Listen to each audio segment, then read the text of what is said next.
So many of my thoughts this morning just kind of center on really questioning whether or not the grief that we have as Black women collectively, as it pertains to our relationships with Black men, how much of that is genuine, right, relational harm, and how much of that is perception, right?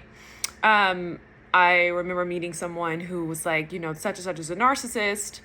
I then met, someone and they were like, this person is a narcissist. And at the time in my life, because I felt pretty healed and healthy in terms of like my perceptions of love and dating, right? I had a positive outlook. I didn't harbor any harm or like hate or I wasn't really stuck on the past of things that didn't work out, right? I was in a very healthy state, right? In terms of my perception of men, I could tell that this person who was saying that, like, oh, your person is also a narcissist, just like mine. I'm like, no, right? Like I could tell in that moment that, the person who was sharing this with me was hurt. They weren't coming from a genuine, like they were hurt, because I'm like, you don't even know this person. You're saying that they're a narcissist, right?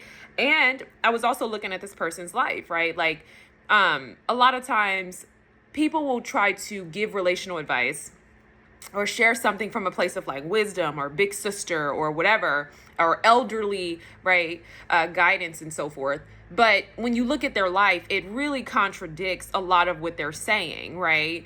And so at that time, I could kind of tell like this person is not in alignment with what it is that they're saying. And I'm someone who likes to be pretty much like, uh, walking in alignment, right, with what I'm saying and all the things. And so anyway, I just, that was just something I was thinking about today. I was just like, man, how much of this is real harm, right? And how much of it is just perception. And I remember when I was first reading Sabrina String's book, The End of Love, and just kind of sitting with some of what she was saying initially. And I'm like, I don't know if any of that is true. And I think that's probably one of the things about books and ideas, and you start talking about critical thinking, is you do have the opportunity to maintain your own sense of understanding, right, of the material. So you don't necessarily just have to go along with it because they're sociologists or they're psychologists and this is the work that they've done. Like, it's a body of work. Yes. Is there some statistical, data there? Absolutely. Is there, has research been conducted? Absolutely. But at the end of the day, much of it is fallible, right? And much of it can be altered to have a more better understanding, right? Sometimes there's just nuance that is missed. And so when I think about a lot of what we share in terms of like the heartbreak and the grief that a lot of Black women harbor, which I will say that much of this kind of does premises on a little bit of like an agenda to have a more feminist, I don't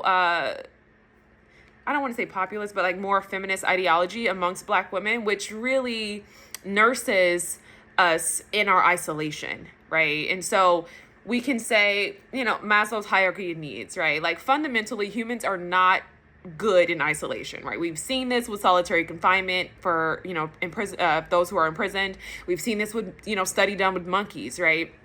But for Black people specifically, and I spoke about this on Medium, well, I wrote about it, we are always held to very, very high expectations, right? And sometimes when we talk about these expectations, it's more so in terms of like our achievement. But let's really look at it from a foundational level, right?